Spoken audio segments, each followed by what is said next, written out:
Jengkot adalah boneka mainan para dukun Indonesia yang memiliki ukuran bervariatif, sekitar 10-20 cm. Belum ada pembuktian secara ilmiah bahwa jengkot adalah jasad makhluk hidup. Sebagian besar jengkot yang beredar sekarang adalah hasil buatan dan rekayasa semata. Ciri-ciri jengkot adalah berkulit gelap dengan tekstur kasar, seperti mumi, berwajah seperti tengkorak dan bertaring mencuat serta memiliki rambut dan kuku yang panjang.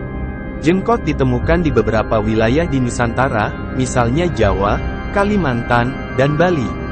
Jengkot dipercaya memiliki kekuatan mistis dan tidak selalu memakan darah manusia. Bisa juga diberi minyak tanpa alkohol, tergantung yang pemiliknya.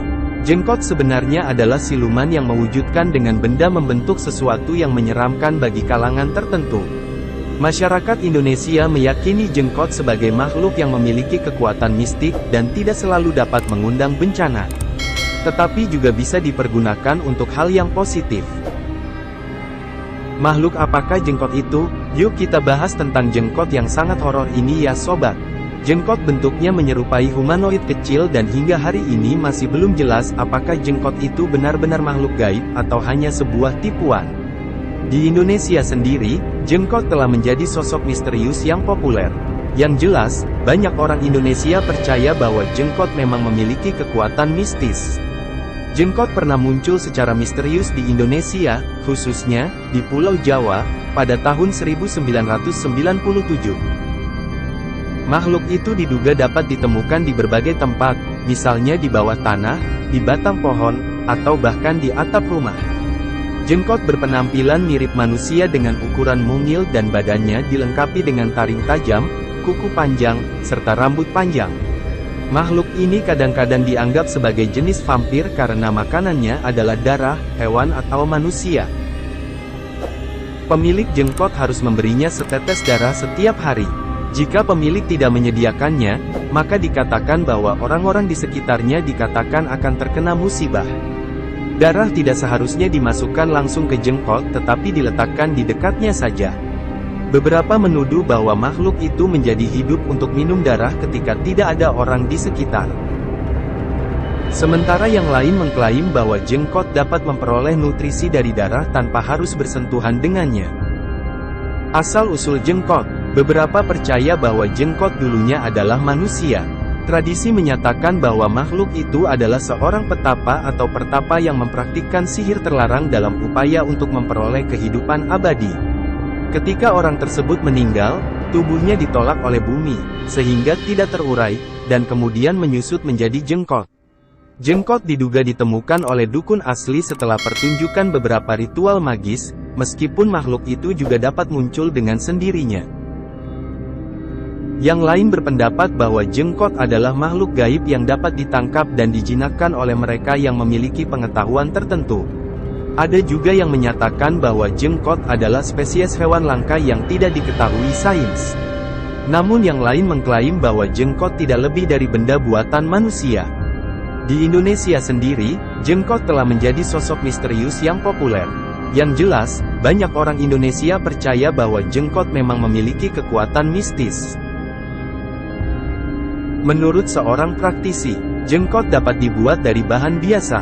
Harga di mana benda-benda ini dijual tergantung pada seberapa nyata mereka terlihat, meskipun mereka umumnya tidak mahal. Di sisi lain, benda juga dapat dibuat menggunakan janin hewan. Jengkot yang terbuat dari bahan ini diyakini lebih berkhasiat, dan karena itu harganya akan jauh lebih mahal di pasaran. Sebagai benda buatan manusia, jengkot dikatakan tidak memiliki kekuatan sendiri. Sebaliknya, melalui ilmu hitamlah makhluk-makhluk ini mendapatkan kekuatan gaib mereka. Dipercaya secara populer bahwa jengkot kemudian dapat melayani tuannya dalam berbagai cara. Misalnya, memberikan perlindungan, berfungsi sebagai jimat keberuntungan, dan bahkan membalas dendam pada musuh-musuhnya. Pernah ada pameran jengkot yang digelar di Indonesia dan Malaysia. Mereka yang tidak percaya bahwa jengkot hanya buatan manusia mengklaim bahwa jengkot dapat dibunuh agar pameran berjalan aman. Untuk membunuh jengkot, seseorang perlu menangkapnya dalam botol, dan berhenti memberinya makan darah. Jengkot ini juga menimbulkan keingintahuan dalam komunitas ilmiah, dan beberapa studi telah dilakukan pada makhluk-makhluk ini. Hasil dari salah satu penelitian tersebut dipublikasikan dalam Jurnal Ilmu Kedokteran Malaysia pada tahun 2009. Dalam penelitian ini, sampel rambut dari dugaan jengkot dipelajari menggunakan teknik mikroskopis dan molekuler. Para peneliti menyimpulkan bahwa rambut itu berasal dari manusia, dan mereka ditanamkan di kepala jengkot. Menurut salah satu seorang paranormal mengatakan, orang yang percaya dengan kekuatan mistis pada makhluk itu telah tergelincir dalam kemusyrikan. Justru dengan mempercayai adanya kekuatan mistis yang dimiliki jengkot, mereka sudah tergelincir dalam kemusyrikan, jelasnya. Dia mengatakan kepercayaan terhadap kekuatan benda mistis itu sering dimanfaatkan penipu. Dia pun mengingatkan masyarakat agar tidak mudah tertipu dengan hal-hal yang diklaim memiliki kekuatan gaib.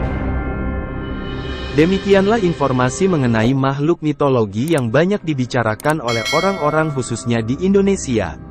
Mengenai makhluk misteri yang suka makan darah, yaitu jengkot. Dan jangan lupa untuk subscribe di bawah sini ya sob, agar kamu tidak ketinggalan informasi-informasi menarik lainnya. Terima kasih, selalu ingat dan waspada.